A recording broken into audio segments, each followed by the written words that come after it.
I've been working with Matilda for about 3 months now. We met Matilda. I was out on outreach informally with House of Hope, and we met Matilda, and she said, "I live in an RV, and there's a disused lot by Los Gigantes Market. I want y'all to visit that on the way out." She said, "We want to plant flowers here." So we did. And while we were doing that, Matilda said, "There are an awful lot of people sleeping in the graveyard. There are an awful lot of people sleeping on the overpass. These people have been bounced out of shelters. These people don't have anywhere to go. What can we do? Can we build a garden so these people can sleep in there?" And that's what Matilda did. She had this vision. So Matilda's going to deliver remarks to you today. It's going to be up to her whether she wants to field any questions from you. We have a lot of supporters here, and thank you all so much for turning out. But remember, when you go home, don't go away on this. We need you to call Governor Dan McKee and tell him that we're going to keep doing this until he makes available a lot or a spot by cutting a tax break with a property owner so that we can do this for the real. These are human beings. And call Jorge too. Call Mayor Lorza. Tell him we don't appreciate repression from the state and we're not going to stand for it. This isn't a good look. So that's all I have to say. And thank you all for coming out to listen to Matilda. So I want to start by making a few points of things. One of the first things I want to mention is how there's hundreds of people living outside and how we haven't had a chance to have a concrete plan. We've been working on this for over 10 years. Even though my involvement has been more recent, it's been something that I've seen going on, and it's important for us to feel safe in an environment while we're waiting for housing, more permanent housing. Another good point is shelters are starting to become full. There are so many homeless people that there's not enough shelter to keep up with the amount of homeless people that they have. Everybody in the community will tell you that they feel safe here. That the only times we've felt unsafe is when the government officials, like the mayor has made remarks how he has, how our city council has made remarks how she has. It makes us feel unsafe. Why do you guys not want something that we've created and worked so hard and have made an area that wasn't so beautiful to begin with, but look what we have done. Like, this is my home, and it may be temporarily, but it's my home for now. Some of the other things that I want to bring up is the threats and harassment from the city bureau, the cops especially. If you're going to arrest for somebody with a warrant, okay, you're doing your job. But what's the unnecessary hostility and harassment from them? We do not appreciate that. And the threats, especially when they're just full of lies, it amazes me.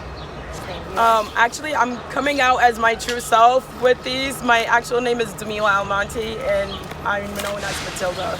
Diumila, yes. And one of the most things is this eviction notice. I don't understand how we're getting evicted when no criminal charges have been passed from the owner. The owner doesn't even exist right now. He's been MIA since, if I'm not mistaken, since 2019. And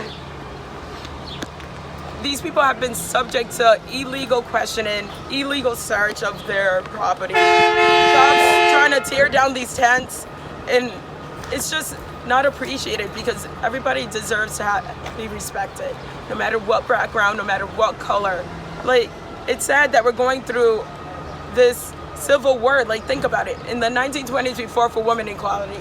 In the 1960s, we fought for color equality and people of color's right. Now we're fighting for what? It's like, I feel like it's a civil war amongst my own people, and it shouldn't be like that. Just like I'm understanding of why they may not want us here, they need to be understanding of why something like this could actually be possibly a good thing for the community. And we welcome anybody to come visit, come get to know the people that stay here, because they're amazing people and their stories deserve to be heard just as well. But it's not fair that they're scared because they feel like people on the outside community judge them based on what they've done or was doing.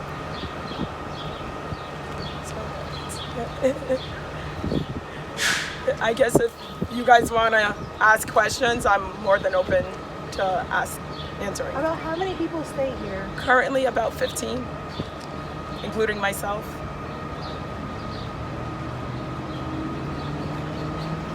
Anybody have any other questions or would like to ask me any questions? I'm open. The city just put out a statement just when I was walking in saying that they don't think the conditions are safe for people staying here. What do you say to that? I say they're full of BS, and this is me trying to be nice and a little bit reserved since there's so many of you recording. Since I've been homeless since I was 18 on and off. This is the most sense of community that I have felt other than the community I created between me, my husband, and my kids. These people are great people. We contribute to the community. We keep things clean as possible. And anybody that says that this place is unsafe is just not giving us a chance to get to know us. And so you're saying you look out for each other here as well, We look right? out for each other, not only when they're in here. If I know they're out there and they could be in danger, we've gone looking for people. We don't leave nobody behind. And that's the point. Like, when did we stop caring about the human rights? Like, we all have the right to be treated equally and fairly. And a lot of people on this lot of not, like, I don't even know how to express what I'm trying to say. We don't get treated fairly. And that's point blank, not from our government, not from our officials, and not from our neighbor community. And that's not fair. These people are human beings. Come sit down and talk to these people before making a judgment on. You'll realize that they ain't different from anybody else that's housed. Actually, we're a lot alike, and I think that's why people are scared. They see themselves in us. And when you lose faith in yourself, you tend to lose faith in the people around you. And we need to bring that faith back and that hope back. What services do you need?